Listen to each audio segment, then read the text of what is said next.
बहुतांश वेळी असं होतं, मोठ्या क्वांटिटीत दूध आणतो आणि ते पातेल्यात टाकलं की खराब होतं. अशा वेळेस संताप तर खूप होतो, पण संताप करून होणारच काय. म्हणून तुम्ही अशा प्रकारे पनीर बनवून घ्या आणि त्यापासून बनवा पनीर भुर्जी. असं काही नाही, तुम्ही वाटलंच तर बाजारातून पनीर घेऊन या आणि त्यापासून देखील तुम्ही पनीर भुर्जी बनवू शकता. तर नमस्कार मंडळी, मी आहे दीक्षा आणि स्वागत आहे तुमचं दीक्षाज पीसफुल किचन मध्ये. आज मी आपल्यासोबत पनीर भुर्जीची रेसिपी शेअर करत आहे. खूपच सोप्या पद्धतीत शेअर करणार आहे. चला तर मग रेसिपी बघून घेऊया. इथे मी 2 चमचे तेल घेतलं आहे आणि त्यामध्ये 1.5 चमचा मी साजूक तूप घातलेला आहे. याऐवजी तुम्ही बटरचा वापर देखील करू शकता. मी इथे गावरान तुपाचा वापर करत आहे. बटर किंवा तुपाचा वापर इथे आवर्जून करा, कारण की पनीर भुर्जी बटर आणि तुपामध्ये खूपच छान बनते. आता यामध्ये थोडेसे जिरे घालून घेऊया आणि सोबतच इथे मी 1 मोठ्या साईजचा बारीक कापून घेतलेला कांदा घातलेला आहे. कांदा इथे आपल्याला जास्त अजिबात परतायचा नाहीये. पनीर भुर्जीमध्ये कांदा हा हलकासाच परतलेला असतो. त्याचबरोबर मी इथे 2 ते 3 हिरव्या मिरच्या घातलेल्या आहे. कांदा हलकासा ट्रान्सलुसंट झाला की यामध्ये मी 1 ते 1.5 चमचा फ्रेशली प्रिपेअर केलेली अद्रक आणि लसणाची पेस्ट घातलेली आहे. आता याला 1-2 मिनिटांसाठी चांगल्या प्रकारे परतून घेऊयात, जेणेकरून यातला जो कच्चेपणा आहे तो इथे निघून जाईल. बघू शकतात कांदा हा जास्त परतलेला नाही. आता यामध्ये मी 1 चमचा बेसन घालत आहे आणि येथे आपल्याला बेसन येथे भाजून घ्यायचं आहे. बेसन भाजलं नाही तर आपली भाजीची चव ही खराब लागू शकते. म्हणून मंद आचेवरती आपल्याला बेसन चांगल्या प्रकारे भाजून घ्यायचं आहे. अशा प्रकारे जर तुम्ही बेसन भाजलं तर तुम्हाला वेगळं बेसन भाजण्याची अजिबात गरज पडणार नाही. बेसन हे पनीर भुर्जी मधलं इम्पॉर्टंट इन्ग्रेडियंट आहे. याला अजिबातच स्किप करू नका, कारण की याच्याने आपल्या पनीर भुर्जीला एक बाइंडिंग येते. बेसन चांगल्या प्रकारे भाजलं की आपण याच्यामध्ये 1 मीडियम साईजचा फाईनली चॉप केलेला टमाटर घालून घेऊया आणि याला चांगलं परतून घेऊयात. आता हे लवकर परतावं यासाठी मी इथे थोडंसं मीठ घालत आहे. मीठ मी फक्त टोमॅटो चांगलं परतून जावं यासाठीच घालत आहे. आता याला आपण 2-3 मिनिटांसाठी परतून घेऊयात, जोपर्यंत की आपले टमाटे चांगले सॉफ्ट होत नाही. अगदी 2-3 मिनिटांनंतर टमाटे सॉफ्ट झालेले आहे. आता यामध्ये मी एक छोटीशी शिमला मिरची कापून घालत आहे. याचा जो हलकासा क्रंच भाजीमध्ये येतो तो खूपच छान लागतो, म्हणून शिमला मिरची आवर्जून घाला. आता इथे मी काही मसाले घालत आहे. तर मसाल्यामध्ये मी 1 चमचा लाल तिखट घातलेला आहे, 1 चमचा मी किचन किंग मसाला घातलेला आहे, थोडीशी हळदी पावडर घातलेली आहे कलरसाठी आणि 1 चमचा मी इथे धने पावडर घातलेला आहे. बस इतकेच बेसिक मसाले मी इथे घातलेले आहे. आता यांना मस्तपैकी आपण मिक्स करून घेऊयात. जर हे मसाले करपत असतील असं तुम्हाला वाटत असेल तर इथे तुम्ही पाणी घालू शकतात.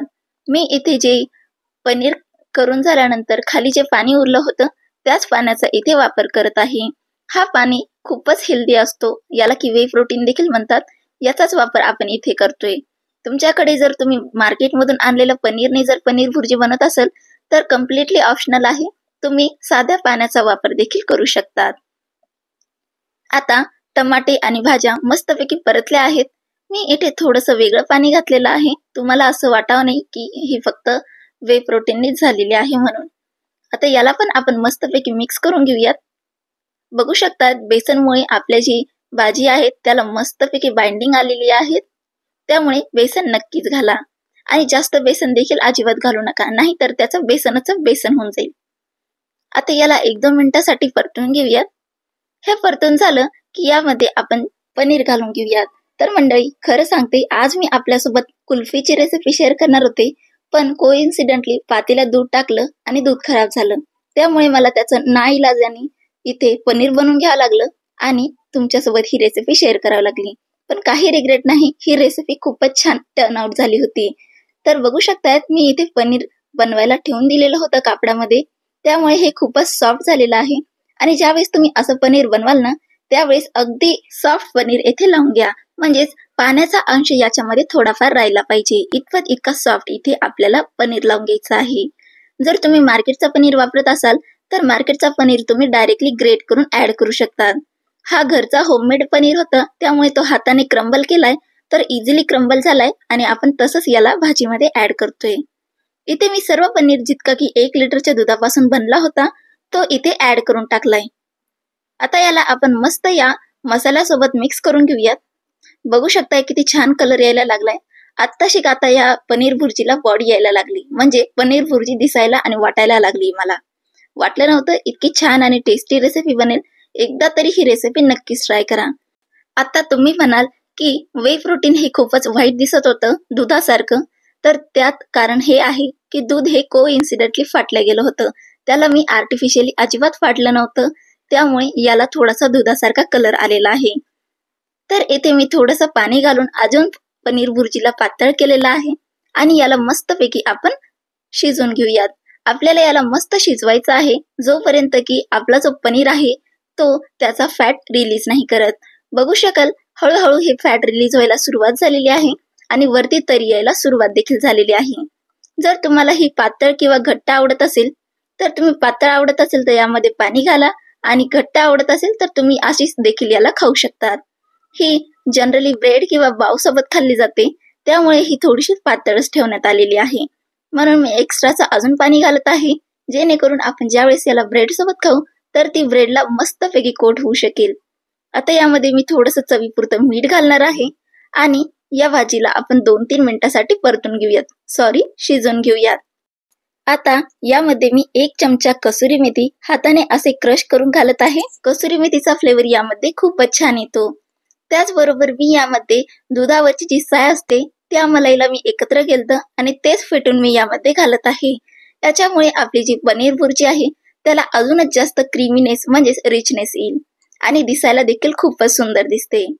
याला वेगळं काही क्रीम वगैरे ऍड करण्याची आपल्याला गरज नाही. बघू शकताय तुम्ही आपली पनीर भुर्जी किती छान दिसत आहे ते. तुम्ही याला आता लगेचच सर्व करून खाऊ शकतात. खूपच टेस्टी आणि छान लागते. आणि बघू शकताय इथे मी 10 मिनिटं याला शिजून घेतलं होतं आणि याचं तेल देखील चांगल्या प्रकारे रिलीज झालेलं आहे. आणि बघा तयार झाली आहे आपली पनीर भुर्जी. तर कशी वाटली रेसिपी मला कमेंट करून नक्कीच सांगा आणि एकदा तरी ही रेसिपी तुम्ही तुमच्या घरी नक्कीच ट्राय करा. चला तर मंडळी, पुन्हा भेटूया अशाच नवीन इंटरेस्टिंग रेसिपी सोबत. तोपर्यंत खात राहा आणि आनंदी राहा. आणि महत्वाचं म्हणजे चॅनलला सबस्क्राईब करायला अजिबात विसरू नका, कारण की मी माझ्या चॅनलवर अशाच नवीन नवीन इंटरेस्टिंग रेसिपी दररोज अपलोड करत असते. चला तर मग पुन्हा भेटूया. Bye bye.